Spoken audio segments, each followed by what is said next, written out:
As we were talking about before, Cairo is at Wake Forest University. It's an all-male Christian Acappella group, and it's comprised totally of students and student-run. And we have auditions every year. We get new members, and then people leave, and it just cycles. And God has blessed it tremendously for the stay alive for 20 years. We meet twice a week to practice for 2 hours each time, and 1 hour of that time is spent practicing music, and the other hour is spent in devotion in kind of a small group setting where we pray and go through the Word. So I just want to share a little bit of what we've been going through.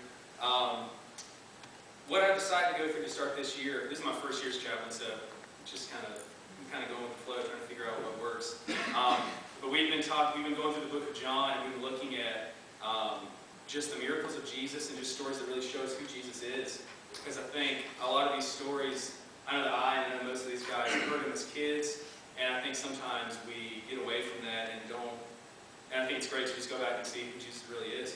So some of the miracles we've looked through is we just see that in some of his miracles we see Jesus' power. Obviously, we see his power in healing the blind man, his power in feeding the 5,000, where he's able to multiply food, his power in turning water into wine.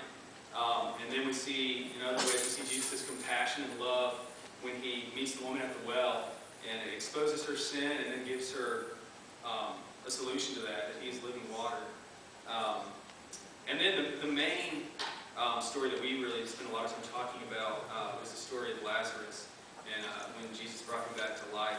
Because I think in that we see Jesus as more than just a God. We see Jesus fully human, fully God in that. When Jesus, it says how much Jesus loved Mary and Martha and Lazarus, and how Jesus wept for his friend when they opened the tomb.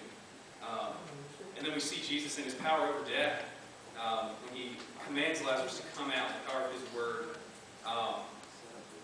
And the other thing we've been talking about is how Jesus taught us to pray. Just obviously when he told us the Lord's Prayer, and the way that Jesus prays for all these miracles that he performs. And then finally we see Jesus in the garden where he's in agony, crying out to God to take that cup from him. We just see Jesus as fully human there, but ready to take on the sin of the world. So I think through all this, we're just trying to really find out who Jesus is, and I hope that that can propel our ministry in directions that we'll be able to serve y'all and to be better stewards of our gifts, to just preach the gospel to people.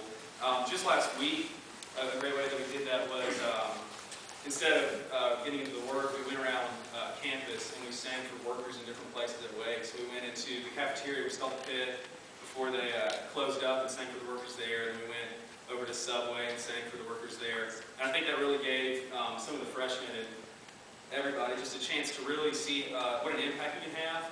And I hope that they just know how much of a blessing it is for us to be able to sing like this. And we just try to stay thankful to God that we are able to do this ministry, because it's been probably the most important thing I've done here at Wake so far. It's been such a blessing. I'm just going to read one quick thing, which I think is, for me, has become kind of a key verse for Cairo. It's from Psalm 13. It's verse 5 and 6. And it's a Psalm of David. And he says, "But I've trusted in your steadfast love. My heart shall rejoice in your salvation. I will sing to the Lord because he has dealt bountifully with me." And as a group, especially in this 20th anniversary, God has definitely dealt bountifully with us, and we should sing for that. And we should sing because of the salvation that he's given us. So we're going to sing a few more songs, and I hope y'all enjoy those.